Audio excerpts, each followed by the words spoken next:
Welcome to the Virtual CPA Success Show, where we're 100% focused on helping service-based businesses achieve success. Are you a business owner interested in learning how to scale your business? Has your business reached over $1 million in annual revenue?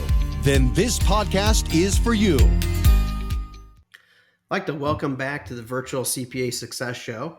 It's Jody Grunden, and unfortunately my cohort is not going to be able to make it today. He's got a scratchy throat, so Jamie will not be on this meeting. But today's guest, Ashley Vaughn. Ashley, it's going to be an exciting interview because Ashley's somebody that we took along with us to two different Bureau of Digital events. One was an Owners Summit and one was a Owners Camp. And Ashley was able to experience both of them. And we thought, hey, this would be a great episode to kind of get Ashley's feedback since they just happened over the last few months. Ashley, welcome to the show. Thanks for having me. I'm looking forward to it. So to start off, Ashley, you're going to have to explain your background. So you've got this big, huge picture on your background. I assume that's, is that your lovely husband? Yeah, that's my husband when we went to the aquarium. So I feel like I was fit. I do characters all the time. So it was like a match made in heaven to come to Summit and get my character sketch. Yeah. So if you've ever seen our website, we've got everybody's characters on the website, and it kind of makes it a fun, exciting thing. Where did you get that character drawn, Ashley? Probably like 2013. Oh, so it looks like a relatively similar picture. Yeah, we've grown up a little bit since then. Background, before coming to Summit, and then a little bit about your experience so far with Summit to give everybody an idea so that they know a little bit about you. Yeah, I'm a CPA by trade. I worked in tax mainly and focused on financial forecasting and tax projections for high income individuals and businesses for about 9 years before I came to Summit. I came to Summit because I wanted to do more consulting work and wanted to work more hand in hand with clients. Um, I've been here for about 8 months. I feel like I've been here a lot longer than 8 months. But no, it's been great. I enjoy my clients that I work with. I love the culture at Summit. I believe in the culture at Summit and I believe in what Summit's doing. So that's really nice for your beliefs to align with the company that you're with. And I didn't really know much about the digital agency world until I got to Summit, and I've learned so much about it over the past few months that I actually really think it's interesting. I enjoy the clients that I work with that are in the digital agency space, and I look forward just to learning more. And going to the Bureau events was, well, one, it's a lot of fun. There's always something to do, and two, they're just a great learning experience. It was great training for me. Yeah, so I really tell me, appreciated that. you said you came for the tax background, and we get this often where when we're bringing on a new client, a new prospective client, they want to know, hey, how much digital creative agency experience that you have, and with that, not having any creative agency experience, how are you able to adapt that, and how are you able to work with the other CFOs to bring up to speed so that you could really help and consult those individuals? Yeah, so I think one of the biggest help was our CFO meetings on Friday. We talk about industry trends, and since a lot of our clients are in the digital agency space, we focus on digital agency industry trends. All the CFOs here at Summit are so helpful and are willing to just kind of jump in and help wherever you need. There's also just a lot of training that Summit does that we get to watch all the videos, and we record everything. So there's tons of process doc information, and just Jody, you and Adam's learning. I read your book, so that helped a lot. And Adam has like given me a whole library of books to read that helps with the consulting part. And the education part that you guys allow for us to go into training, and y'all always have people coming in for lunch and learns that are specifically in the digital space. So that helped a lot too, because I had no experience when I was like, oh, or you're a marketer. Like that's literally where I came from with it. So I had no idea that it was this huge space. But I also think just like y'all brought in some contractors to kind of help get the new CFOs on board, and they were they specialize in digital space, so that helped a lot too. Yeah. So basically, you learned a crash course within Yeah. the year that you've been with us. Then, Yeah, how it would you feels rate like that now? Do you feel comfortable sharing your I knowledge and do. everything? I feel a lot better now. And I also I've come to realize that a lot of our clients, they're so smart and they know their business and they know their industry so well that it's really just guiding them and asking those questions that maybe like from a financial perspective that they're not thinking of. So that's what I've noticed. Like it's just like leading them on that conversation to get them all talking. And then if they figure it out, it's just helping them navigate the conversations. Oh, for sure. Yeah, I think that's a good consultant, right? Someone that isn't the Superman that comes in and saves the day, but turns the client into that Superman. Just kind of guiding that individual to come up with the answer for themselves and kind of figure through their issues. Um, Yeah. And it took a while to not want to be the Superman. Because when you think of a consultant, when you're not in consulting, you think of someone coming in because there's a problem that you need to fix. And at Summit, there's not a problem for most of our clients. It's just kind of the way that they run their business is they have us sit in on meetings and they have us there all the time so that if something were to arise, we already know what's going on. We've prepared for it. And most of the time we've forecasted it that, hey, might be a problem. So we already have ideas on how to fix it. yeah, and And most of the time, those this is ideas that are already in shameless place. this is Oh, that shameless plug, by the way, right? Digital dollars and cents that you yeah. mentioned earlier. Yeah, when we wrote it, it was kind of fun. I wrote this about 4 years ago. It talks about the creative agency space. It really talks about and walks through what we provide, Yeah. for our clients. So it's a really nice. If anybody on here doesn't have it, I definitely would recommend reaching out. You can get it on Amazon. It's fairly inexpensive, and it definitely helps the guideline. But this is something that we have all of our CFOs read through and understand and quiz and talk about and make sure that there's a clear understanding of not only the methodology but the vernacular that's used in this industry, which kind of Well, oh, sorry. And I was going to say too, it's not written, you're a CPA, but you didn't write it like you were a CPA. Like, you don't have to have a finance degree to understand it, I enjoyed it because we look at numbers all day. The last thing I want to do is get off the computer and then read a book about numbers. So, no, 100%. So that kind of brings us to the bureau events. And if you don't know what the bureau is, definitely pop on the website. It's a Bureau Digital. Carl Smith was one of the is basically runs the bureau events. And with that, he's got two different types of events he typically has in the owner side. And the first one would be the owner summit, in which brings a bunch of people together, usually between 100 and 200 different firms will come into the owner summit, and it's more of a lecture type format, and it's really a lot of good sharing of knowledge. And then the other is more of an intimate one, which he calls it owner camps. And with that, with the owner camp, it's more of a roundtable discussion. There's usually more like 25 to 30 owners in there, really sharing of ideas. So, we just recently attended two of them. We had an owner camp in Palm Springs. And by the way, they're usually at pretty cool destinations. Would you agree? yeah. And that was in Palm Springs, California. Had a great time there. And then a few weeks later, Ashley and I went to an owner summit, and that was at Universal in Orlando, Florida. And again, a pretty cool destination place for sure. Ashley, can you kind of walk me through your thoughts before owner camp, what your expectations were going into it, and then bam, you're in the first one there. What was it really like? I My expectation going into it was that I would know nothing, that I was going to absorb all this knowledge and just like listen to everything and not really know where I fit in. And then when I got into it, it was a completely different experience than I had expected. It was not your lecture type experience. It's a round circle conversation. And luckily for me, two of my clients were there. So it was nice to get to meet them in person. And I knew so much more. And I could actually like talk about things and like actually contribute to the conversations and everything. So like it kind of gave me a little bit more confidence in myself.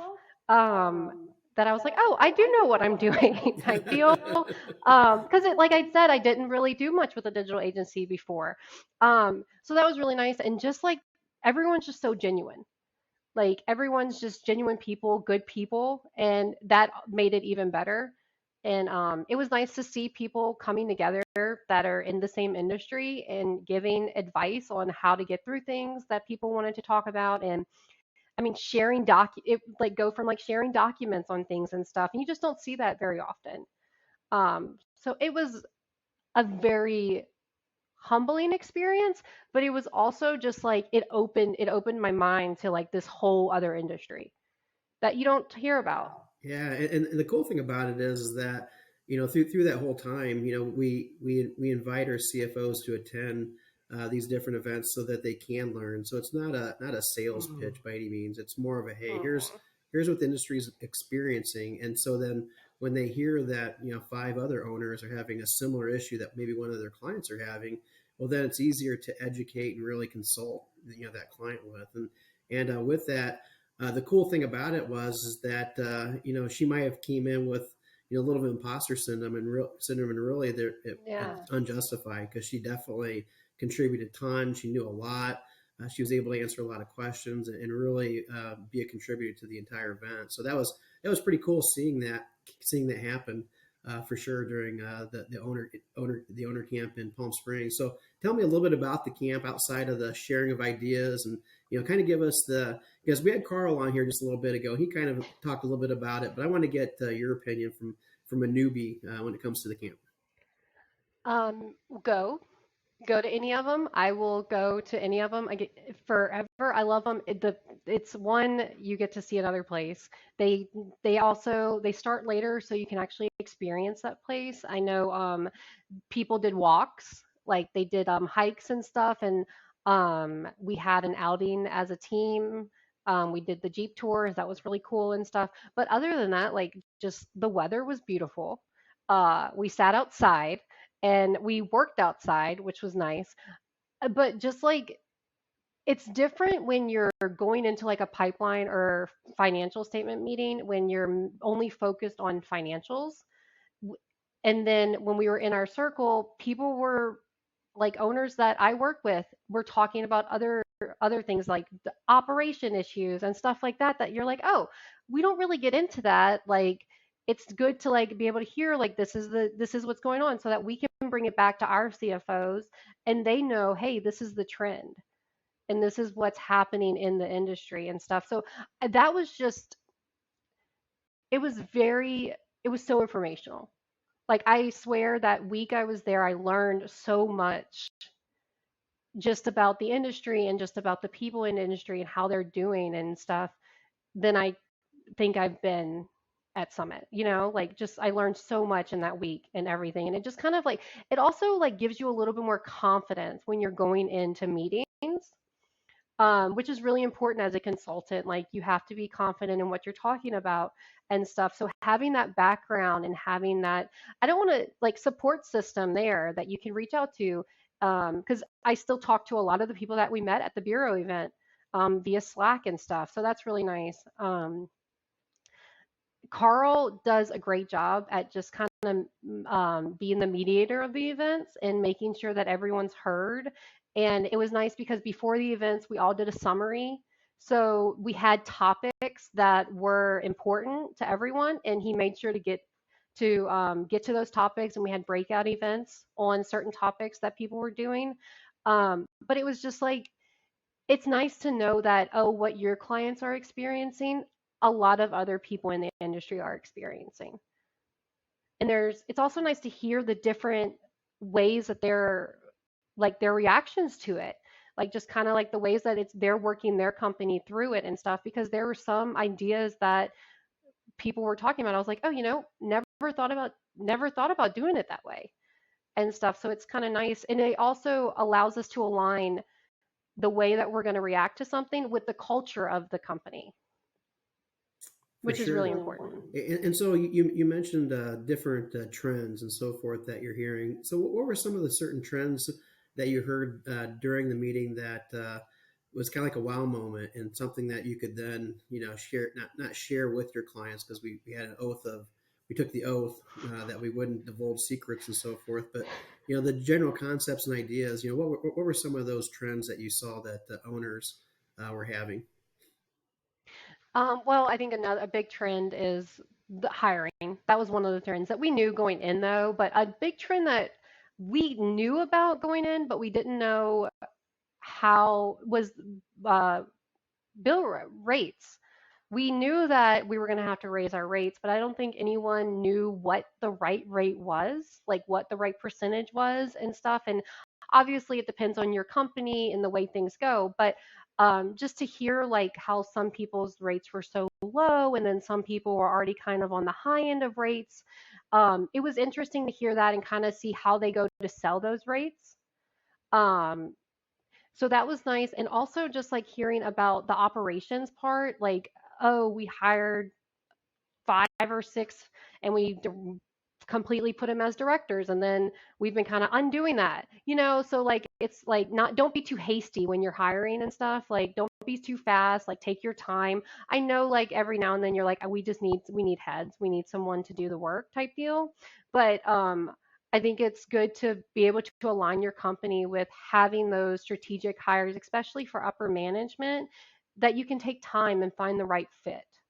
And I think that was something that we thought about and talked about, but I didn't realize how important it was until we got into the meeting and started talking about the way the industry works, and just how important those leadership roles are. Yeah, for sure. I mean, I agree. Those were the two that really popped out in my mind. The rates was interesting because during the Great Resignation, tons of people leaving, changing firms, all that kind of good stuff, which caused everybody to increase salaries at various percentages, 5, 10, 50, whatever percent. Yeah. Some different disciplines were higher than others, that type of thing. But the overall thing was, yeah, we need to increase rates. We need to make things more better for people so that they want to come and join, the company. A lot of the companies, they were virtual, but again, with virtual is is basically becoming a normal thing now. Whereas, 10 years Yeah. ago it wasn't. So that they didn't have that competitive advantage. So like, well, how else can we do things? And so, rates were one thing. They thought, well, maybe let's give everybody a 4-day week. That was another option that came up. But again, the important part about that is that you got to have a real solid forecast in mind before you can do that. So you can kind of see exactly what we need to do to offset that, because you just can't let people not work and expect to hit the same numbers and same goals and so forth. You've got to do some adjusting on the other end. And it was kind of interesting, the different rates. Like we saw companies as low as $125 to in the upper 300s. So it was a huge. And I think there was one that was like 105. Like, it was just like, it was crazy. Yeah, and the funny thing about that is that person had no idea. They thought that that's what everybody Yeah. else was charging, and when they couldn't figure out why they weren't hitting the numbers everybody else was hitting and so forth. They were so busy, of course they were, because they were low.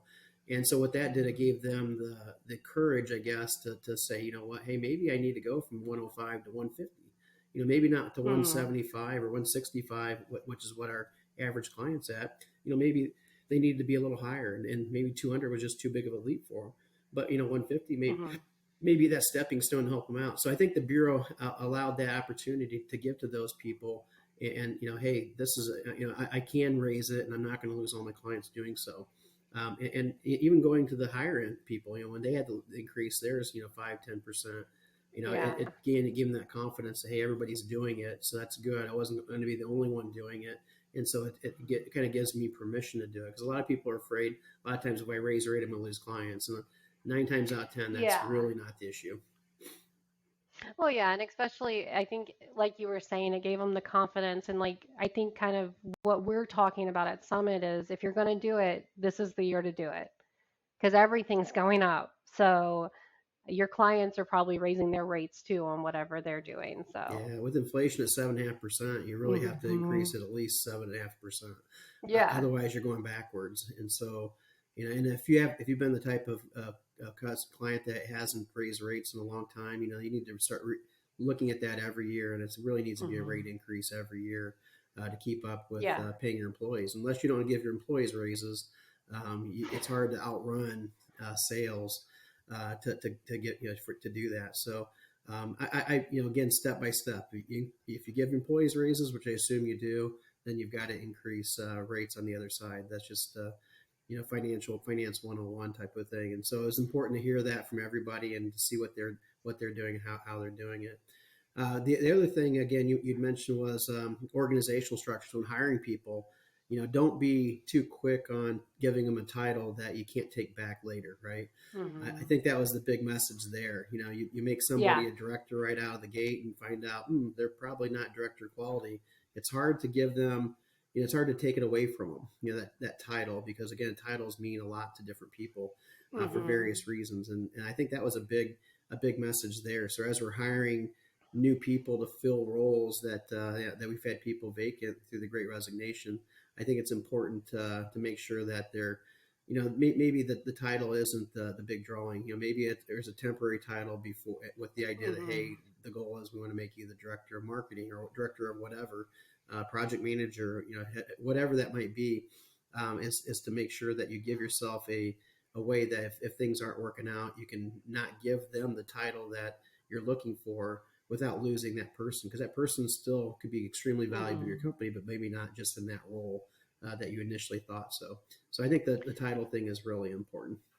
Yeah, and it was nice to hear the cultures of the different organizations and kind of just what they do. I know like everyone wants to be able to give their employees all this money and as many raises as they can and bonuses and stuff, but some organizations don't have that. They don't have the luxury to do that. So it was nice to hear small monetary ways that they showed their employees appreciation. It was nice. Like some of them buy dinner for employees and their families. And I know like a few of them started a book club and they're all reading a book about like managing and stuff like that. It was nice just to hear that and how like when they're in town, they'll go to dinner with employees and their families and stuff. So it was just nice to see that sort of stuff. I know here at Summit, we do a Friday happy hour type deal and we kind of just all kind of wind down at the end of a long week and stuff. So it was nice to hear that because yeah, as an employee, like we love money, like everyone loves money, but it's the small things that really do make a difference. Yeah, for sure, for sure. Yeah, the kind of changing like lanes a little bit here. So we talked a lot about the owner camp, and again, that was the more intimate view in which a lot of discussions like that were happening.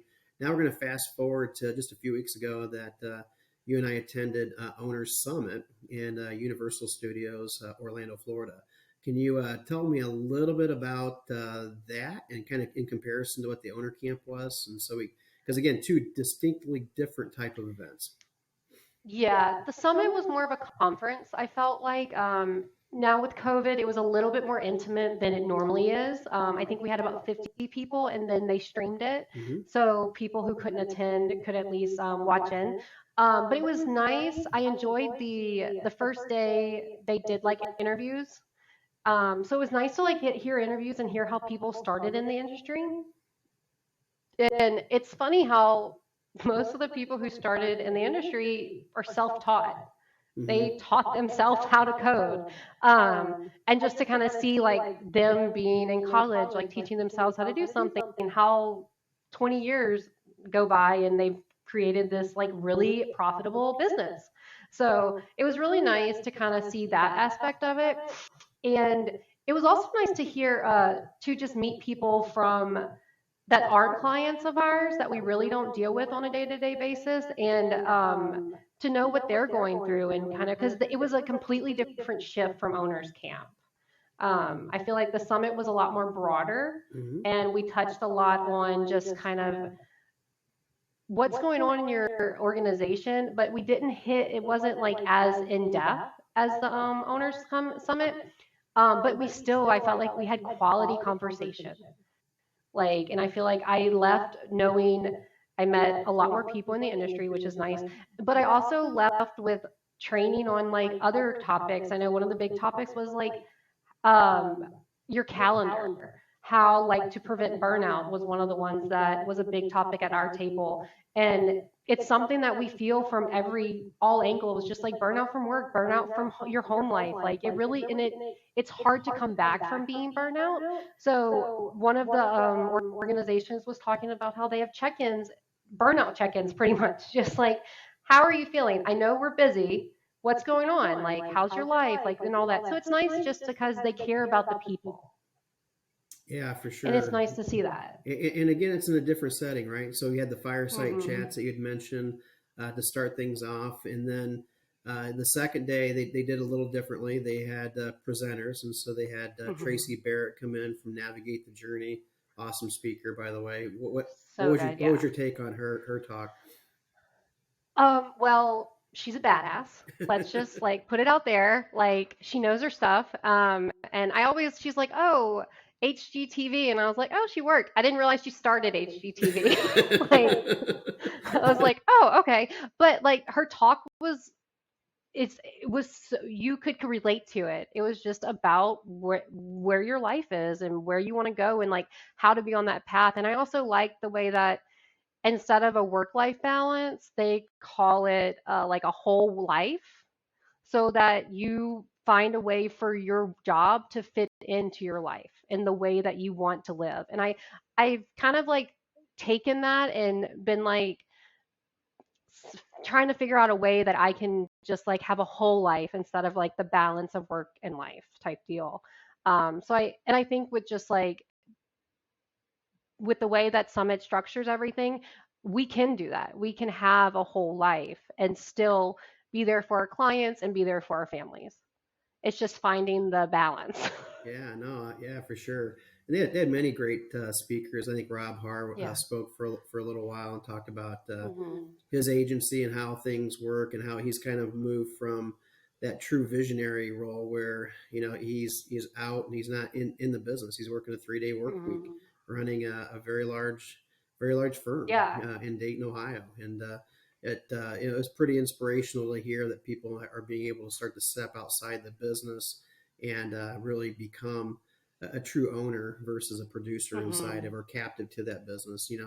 Blocking times off to go golfing, blocking times off to Hmm. work out, all those different things that, people say, I wish I had time to do that. It's like, well, make time, put it in your calendar, block it off. Exactly. And I know I mentioned this when we were in Palm Springs because that was another this was a conversation that they had at Owner Summit, was just about how to step out and not be in the weeds on things. And I remember mentioning to you, I was like, I don't ever look at your calendar and be like, oh, why is he doing that type deal? Because I mean, in my head, I'm like, okay, I'm taking a remote job. Like, this is, I want to make it work with my life. So, like, there's like, I don't work Tuesday mornings because I take time for Tuesday mornings to kind of get everything in order at home. And then I come in fresh. And that allows for me to help not burn out. So it's just finding those things. And if you ever look at my calendar, I've got 2 hours a day blocked off working out throughout the day. Yeah. And people have to get permission in order to schedule time over those, and it very very rarely does it ever happen. So it allows me to control my schedule so that I can work out, or if I need to pick the kids up after school when I was when the kids were young, that was blocked in there. Or I coached hockey, and so I had to make sure the Hmm. practices were in there, and so I blocked those in there. So again, controlling the work schedule was huge for me, and again, that's something they really focused on to prevent burnout, especially Hmm. at the owner level at Owner Summit. Yeah, and I think it actually, well, like when I look at a senior accountant's like calendar to get on them and I see like they have a schedule to go walk at lunch or take a lunch and stuff. I'm like, God, I wish I had done that when I was in that role because I didn't. And I burn out. Like you would hit burnout really quick. And it's so, like I said, it's so cool. It's so easy to get burnout, but it's really hard to get unwind from it type deal. So, I mean, and I'm like, I think at Summit, we're very good about respecting people's calendars and like taking time for yourself, like taking that mental health day if you need it and putting that time on your calendar to just sit outside. That's what I'm like, I just have to go outside for an hour. So I'll take meetings outside and stuff. So it's really nice. And that's like one of the perks of working from home and working for a company that is so big on culture and kind of like your mental health. Yeah, for sure. Now, kind of getting back to the with Owner Summit there, Universal Studios was a blast. It's kind of Oh nice. We yeah. were able to take advantage of that. As part of the retreat, we went and saw Mardi Gras parade and went to Universal Studios, walked around, saw the Harry Potter stuff. It was kind of fun because it was with other firm Hmm. owners, and so just hanging out and kind of sharing and I think the most the things I get out of it, maybe not necessarily the speeches and stuff like that because I've heard them, but I get a lot more out of just simply hanging out with people, Yeah. hearing what their issues are, helping them out, maybe relating some issues that I've got, with my history and background. And I think that's the coolest part because that's where the friends are made. It was Hmm. pretty nice where you go there and half the people, more than half the people, would knew you and would hang out with you and just kind of welcomed you into the crowd and to the team. And Yeah, and that's how I felt. Like the first day, I kind of introduced me, but by the time we left on Wednesday, like I had people's cell numbers and we were chatting on Slack and stuff, and like you just felt like you had made friends for life, and like it was like you already were friends. Like you can't remember a time when they weren't in your life type deal, and that's just how genuine I think the people are, and just how the bureau brings people together. And it brings great people together, like good, genuine people, which is like, I think this kind of goes to show you what the industry is. yeah. So Ashley, I don't know if you realize, but we're coming up on time. This went Oh, extremely quick, like I told you it would.